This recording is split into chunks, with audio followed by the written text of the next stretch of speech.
ಶಾಸಕರಾಗಿದ್ರು sir, ಇವಾಗ ಅವ್ರ ಮೊಮ್ಮಗ ಬರ್ತಾರೆ, ಅವರು ಕೂಡ ಕೊನೆವರೆಗೂ ಅದೇ ಅವ್ರು ಸಾಯತಂಕ ಹೇಳಿದ್ನಲ್ಲ ನಾನು.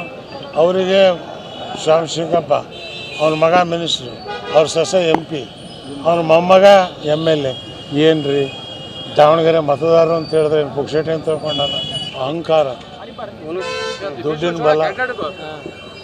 ಕಾಂಗ್ರೆಸ್ ಪಕ್ಷಕ್ಕೆ ಮತ ಏರಿದೆ, 136 ಬಂದುಬಿಟ್ವಿ ನಾವು. ಸಾಬ್ರು ಏನು BJP ಕೊಡ್ತಾರೇನು? ನಮಗೆ ಕೊಡದೇ ಇದ್ರೆ ಯಾರಿಗೆ ಕೊಡ್ತಾರೆ? ದುಡ್ಡು ಒಗಿತೀವಿ, ಓಟ್ ತಗೋತೀವಿ. ಅದು ಮದ ಇತ್ತು. ಈಗದು 9ನೇ ತಾರೀಕು ಇಳಿಯುತ್ತೆ. ಅದೇ ಮಾಡ್ಕೊಂಡು ಬಂದಿದ್ದು ಇಷ್ಟು ವರ್ಷ. ನಮ್ಮ ಹತ್ರಲ್ಲೇ ಮುಸಲ್ಮಾನರೇ ಮುಂದೆ ಬರ್ರು, ನಮಗೆ ಓಟ್ ಹಾಕ್ರಿ, ನನ್ನ ಮಕ್ಕಳ ನೀವು ಹಿಂದೆ ಹೋಗ್ರಿ, ನಾವು ಮುಂದೆ ಬರ್ತೀವಿ ಅಂತ 5-5 ವರ್ಷಕ್ಕೆ ನಮ್ಮನ್ನು ಮುಂದೆ ಕರೆಯೋರು, ಬಟನ್ ಅಮ್ಮಿಸ್ಕೊಳ್ಳೋರು, ನಮ್ಮನ್ನು ಹಿಂದಕ್ಕೆ ಕಳ್ಸೋರು. ಈ ಸಲ ನಾವು ಹೇಳಿದ್ವಿ, ನಾವು ಮುಂದೆ ಬರ್ತೀವಿ, ಹಿಂದೆ ಹೋಗಲ್ಲ, ಅಲ್ಲೇ ಕೂರ್ತೀವಿ, ನೀ ಬೇಕಾದ್ರೆ ಹಿಂದೆ ಹೋಗು ಅಂತ.